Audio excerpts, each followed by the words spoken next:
Assalamualaikum warahmatullahi wabarakatuh. Perkenalkan, nama saya Ahmad Bayaki, peserta PPG dalam jabatan tahun 2020 Angkatan 1 LPTK Universitas PGRI Adibuana. Baik, kali ini saya akan mempraktekkan konseling individual sebagai tugas uji kinerja dalam jabatan. Baik, untuk proses ini saya lakukan pada hari Selasa tanggal 17 November tahun 2020. Pukul 10.00 Indonesia bagian Barat. Sekian, terima kasih. Assalamualaikum warahmatullahi wabarakatuh. Waalaikumsalam.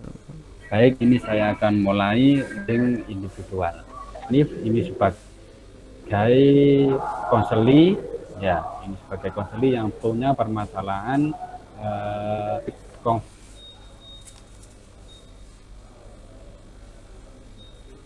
perbedaan pendapat dengan orang tua, terutama si ayah.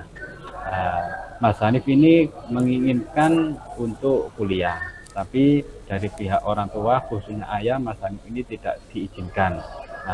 Menurut ayah, Mas Hanif ini disarankan untuk bekerja biar nanti bisa membantu ekonomi keluarga. Tapi Mas Hanif ini kekeh untuk bisa melanjutkan ke perguruan tinggi.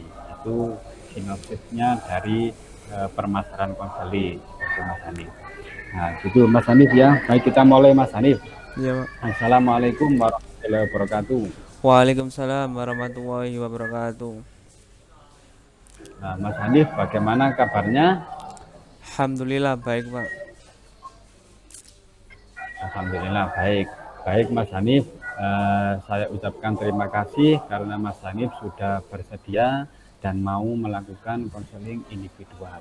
Nah, saya juga terima kasih sudah dihubungi tadi malam, kemarin untuk janjian mengikuti konseling pada hari Selasa tanggal 17 November. Nah, ini Mas Hanif ya. Ya, Pak. Jadi kita sepakati nanti konseling individual ini durasi waktu 30 menit. Itu Mas Hanif ya, cukup ya. Nah, baik, acara konseling individual dilanjut. Mari kita berdoa, mudah-mudahan acara konseling mulai awal sampai akhir bisa berjalan dengan lancar dan membawa manfaat bagi Mas Hanif. Amin. Mari kita berdoa. Al-Hadiniyah Al-Fatihah. Alhamdulillah.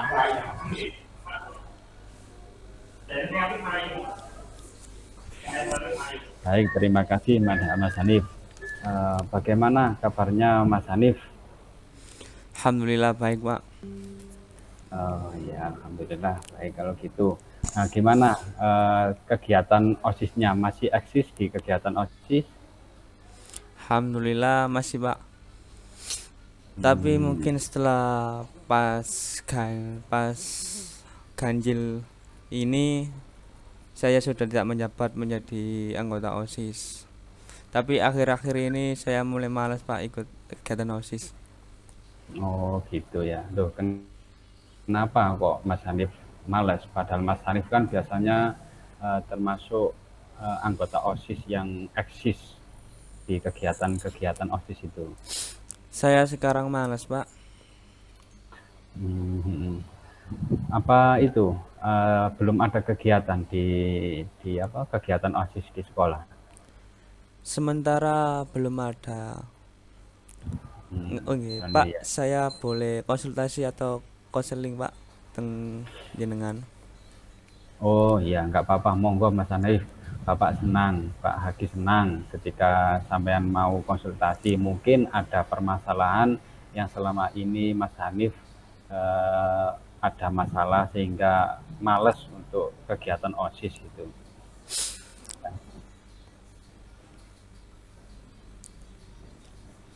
Iya, Pak. Ini ada yang ingin saya sampaikan yang membuat saya sampai sekarang bingung, Pak.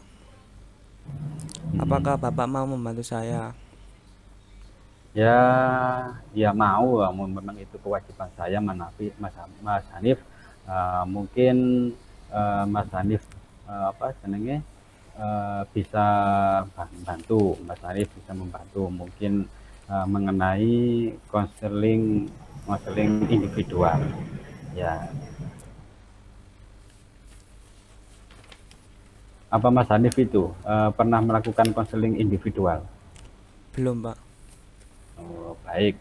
Bapak akan jelaskan mengenai konseling individual. Begini Mas Hanif ya, Iya. konseling individual atau konseling itu merupakan bantuan profesional yang Bapak berikan kepada Mas Hanif. Konseling dilakukan berdasarkan asas-asas, ada 4 asas Mas Hanif yang perlu sampean ketahui. Iya. Yang pertama adalah asas kesukarelaan. Nah, apa asas kesukarelaan itu? Jadi asas kesukarelaan itu Mas Hanif datang menemui saya atau kontak menemui saya karena ini sistem daring dengan tidak ada paksaan. Jadi dengan hati yang paling dalam, tidak ada paksaan. Jadi dengan sukarela. Itu yang pertama. Yang kedua ada asas kerahasiaan Mas Hanif. Jadi semua permasalahan yang Mas Hanif lontarkan itu tidak akan saya follow-kan ke luar, lebih-lebih ke teman-teman yang lain atau guru-guru yang lain. Jadi cukup hanya saya dengan Mas Hanif saja yang tahu permasalahan ini. Itu yang namanya asas kerahasiaan. Yang ketiga adalah asas keterbukaan. Jadi selama konseling ini Mas Hanif silakan mengutarakan permasalahan-permasalahan Mas Hanif yang selama ini membuat Mas Hanif jadi males mengikuti kegiatan OSIS. Terbuka saja, jangan sampai ada yang ditutup-tutupi. Biar nanti permasalahan Mas Hanif bisa terselesaikan dan di benak Mas Hanif jadi plong gitu ya. Iya. Yang keempat ada asas kenormatifan. Jadi dalam konseling ini ada asas kenormatifan. Jadi saya menghargai pendapat Mas Hanif. Begitu juga Mas Hanif bisa menghargai atau menerima keputusan yang mana yang Mas Hanif terima pada waktu saat konseling. Nah itu yang perlu dipahami Mas Hanif tentang asas-asas di dalam konseling individual. Paham Mas Hanif ya? Oh iya, Pak, paham. Nah, terus selanjutnya Mas Hanif kita sepakati bahwa konseling individu ini kita sepakati durasi waktu 30 menit. Kira-kira cukup Mas Hanif dalam waktu 30 menit untuk menyampaikan permasalahan Mas Hanif? Cukup ya? Cukup ya, Pak. Cukup. Nah, ya.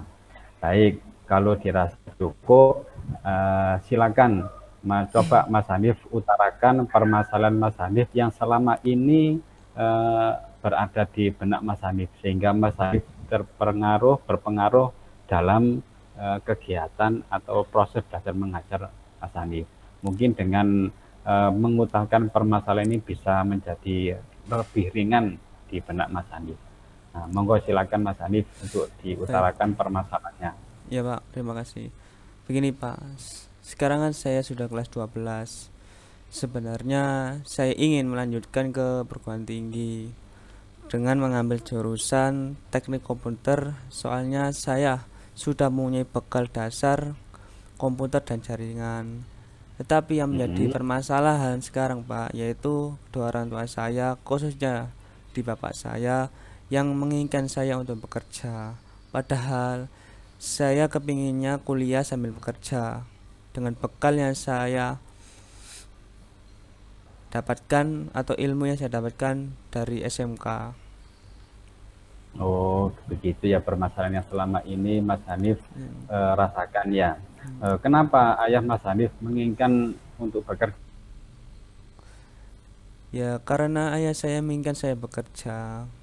Karena kalau saya kuliah itu masalahnya tidak punya biaya untuk mengkuliahkan saya, Pak.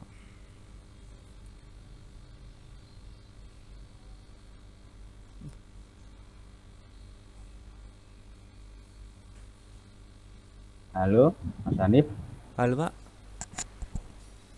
Ya, kenapa Mas Hanif, ayahnya Mas Hanif menginginkan untuk bekerja? Ya, karena ayah saya menginginkan saya untuk bekerja. Karena kalau saya kuliah, ayah tidak punya biaya itu untuk Gitu menguliahkan saya. permasalahannya. Terus Mas Hanif sudah pernah bilang ke ayah atau ibu kalau Mas Hanif ingin kuliah? Belum, Pak. Oh, berarti selama ini Mas Hanif belum mengutarakan permasalahan ke orang tua ya berarti ya? Belum, Pak. Oh, kenapa kok belum Mas Hanif? Ya, saya takut, Pak. Bapak bapak saya orangnya itu jarang ngomong atau komunikasi dengan saya. Ngomongnya pun kalau ada perlunya saja dengan saya. Oh, gitu ya. Berarti kurang kurang itu ya, kurang pendekatan dengan bapak berarti nggih ya? Ya. Oh, baik. Kalau begitu Mas Hanif sudah pernah bilang ke ibu? Sudah, Pak. Tap- Sudah kata ibu saya, disuruh disuruh terserah kamu, Nif, tapi kamu harus mencari biaya sendiri. Oh, gitu ya. Ya, ya, ya, ya, ya. Harusnya Mas Hanif cerita dengan ayah, ya. Ya. Harusnya biar sama-sama tahu ayah sama ibu. Oke, Mas Hanif, kan Mas Hanif tadi sudah bilang sama ayah kalau ingin melanjutkan ke perguruan tinggi. Tapi Mas Hanif tidak berani. Nah, apakah kondisi itu yang sampean inginkan, Mas Hanif? Sampean apa jenenge? Sampean pendam saja permasalahan ini. Apa itu yang sampean inginkan? Tidak, Pak. Saya inginnya bilang ke ayah jika ingin melanjutkan ke perguruan tinggi. Ya bagus. Coba bilang ya Mas Hanif, baik Bapak sudah paham, rupanya terjadi perbedaan pendapat antara Mas Hanif dengan ayah ya mengenai kuliah. Nah, Betul, Pak. Hanif menginginkan untuk kuliah ke perguruan tinggi, sedangkan ayah sampean ingin Mas Hanif Kerja. bekerja, gitu kan Mas Hanif ya, Betul, betul ya? Pak. Iya, Pak, betul. Nah, ini Mas Hanif, untuk masalah yang kamu hadapi, mungkin Bapak bisa membantu Mas Hanif untuk bisa memberi saran untuk ngomong ke Bapak untuk melanjutkan ke perguruan tinggi, gitu Mas Hanif ya. Iya, Pak. Nah, baik untuk menyelesaikan masalah Mas Hanif, Bapak punya teknik yang namanya teknik kursi kosong Mas Hanif. Apa Jadi, itu, Pak? jadi teknik ini uh, bermainin peran Mas Hanif. Jadi nanti Mas Hanif harus memainkan peran. Mas Hanif berperan sebagai top dog dan underdog. Apa itu top dog? Top dog adalah orang yang memiliki peran Mas Hanif sebagai kayak apa? Sebagai ayah ya. Ya, sedangkan underdog yaitu pihak yang merasa tertekan dalam hal ini adalah Mas Hanif sendiri. Jadi nanti di sini memiliki dua kursi ini sudah menyiapkan ya di sebelah itu ada kursi. Jadi nanti Mas Hanif memerankan antara top dog dan underdog. Itu Mas Hanif. Nanti sampean berperan ngomong. Ketika sampean pindah di kursi sebelah, sampean ngomong sebagai top dog. Terus setelah itu sampean pindah ke kursi sebelah sebagai underdog. Paham Mas Hanif ya? Ya, Pak. Paham. Ya. Nah, baik. Kalau sudah paham, Mas Hanif merasa nyaman kira-kira duduknya di mana? Di situ ya. Ya, Pak. Nah, begitulah nanti sampean perankan Mas Hanif ya. Namun sebelum itu saya akan menjelaskan gini Mas Hanif. Ini. Mengapa saya memakai teknik kursi kosong? Nah, ini saya jelaskan dulu. Jadi ini Mas Hanif. Teknik kursi kosong. Apa itu teknik kursi kosong? Nah, jadi teknik kursi kosong itu adalah teknik permainan peran di mana konseli memerankan dirinya sendiri dan peran orang lain atau beberapa aspek kepribadiannya sendiri yang dibayangkan duduk berada di kursi kosong. Jadi Mas Hanif memerankan di samping Mas Hanif itu ada Bapak. Ya, Ya, Pak. di juga gitu. Yang selanjutnya, kenapa saya menggunakan teknik kursi kosong?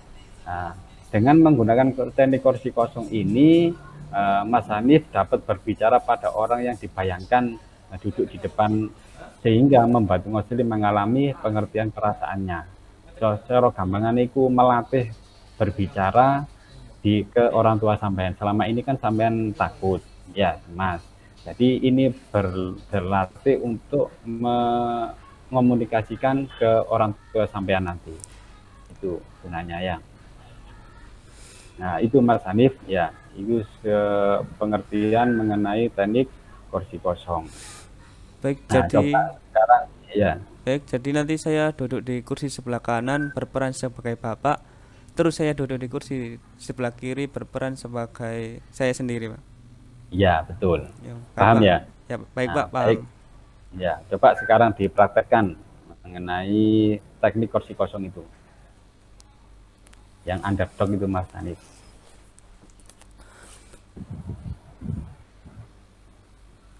Bapak, saya ingin bilang, saya tidak ingin bekerja. Saya inginnya kuliah karena saya ingin mengejar cita-cita saya sekolah sampai ke perguruan tinggi. Terus sampai bisa. Sudah, pokoknya nanti kamu bekerja saja kemudian kuliah. Peluangnya banyak. Jika kuliah nanti pekerjaannya bagaimana? Ya, terus pindah sebagai saya dan sendiri. Bapak, saya akan kuliah dengan sungguh-sungguh. Saya berjanji untuk membuktikan bahwa dengan kuliah tersebut akan bisa mengangkat derajat orang tua. Baiklah kalau begitu, Bapak bangga. Bapak ingin masa depan kamu cerah. Mudah-mudahan nanti setelah kuliah dapat kerja yang mapan. Ya, Bapak, Hanif berjanji akan sungguh-sungguh kuliah. Ya sudah nak, jika kamu benar-benar ingin kuliah, kamu janji sama Bapak kuliah dengan sungguh-sungguh. Buktikan ke Bapak. nah Itu, Pak. itu baiklah itu Mas Hanif. Nah, daripada apa yang telah kamu praktekkan tadi, mudah-mudahan Mas Hanif bisa membicarakan ke Bapak, yaitu tekniknya ya. Jadi sampean bisa memerankan itu tadi kan sampean latihan untuk mengomunikasikan dengan Bapak. Nah, selama ini kan sampean masih ragu atau Iya, Pak. takut. Nah, dengan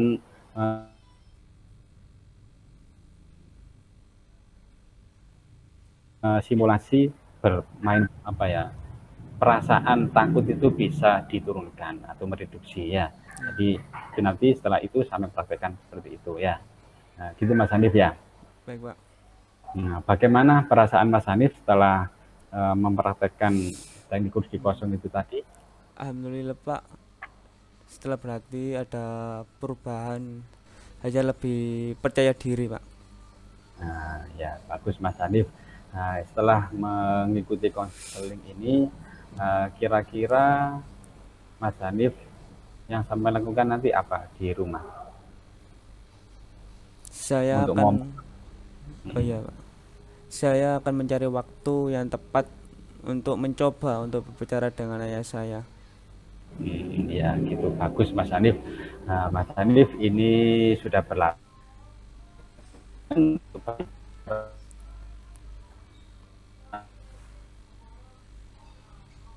membicarakan perkembangan dari permasalahan Mas Hanif itu tadi. Ketika nanti sampai sudah ngomong, kita akan menjadwalkan konseling individu lagi. Siap, Pak. Gimana perasaan setelah ngomong itu ya. Ya, Pak. Nah, gitu ya. Ya, Pak. Baik, semoga apa yang Mas Hanif inginkan untuk kuliah bisa tercapai dan berhasil. Gitu, amin ya. Amin, Pak. Nah, Terima kasih atas semua bantuannya, Pak. Saya permisi dulu ya. Lain waktu saya akan menghubungi Bapak lagi jika saya perlu bantuan atau konseling teng jenengan, Pak. oh, baik, saya siap Mas Hanif.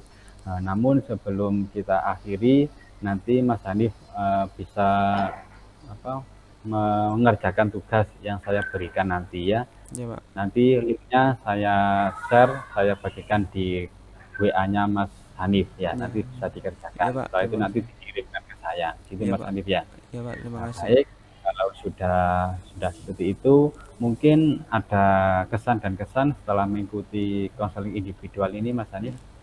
Mungkin kesan dan pesan dari saya, ini adalah suatu hal baik buat saya untuk membalikkan rasa percaya diri saya dengan hal yang sekarang sudah membingungkan atau membuat perasaan ragu-ragu diri saya. atas latihan tadi. Alhamdulillah saya menemukan kembali rasa percaya diri itu, Pak. Saya ucapkan terima kasih, Pak. Itulah harapan kami, Mas Hanif. Setelah melakukan konseling ini, harapan saya juga seperti itu. Sampai bisa meringankan beban sampean. Kalau selama ini takut untuk ngomong ke Bapak, nah, jadi setelah itu sampean bisa meringankan beban takutnya itu. Tapi silakan dicoba Mas Hanif ya. Iya, Pak. Mudah-mudahan berhasil dan disetujui nanti sampean kuliah Iya, gitu Pak. Mas Hanif ya. Terima kasih. Baik, kalau dikira cukup, kita berdoa mudah-mudahan apa yang kita lakukan, apa yang dilakukan selama ini, ya. Mari kita berdoa membaca bacaan hamdalah. Alhamdulillahirabbil Alhamdulillahirobbilalamin. alamin. Baik, kami kalau sudah cukup, kami akhiri Mas Hanif ya. Ya, Pak. Assalamualaikum warahmatullahi wabarakatuh. Waalaikumsalam warahmatullahi wabarakatuh.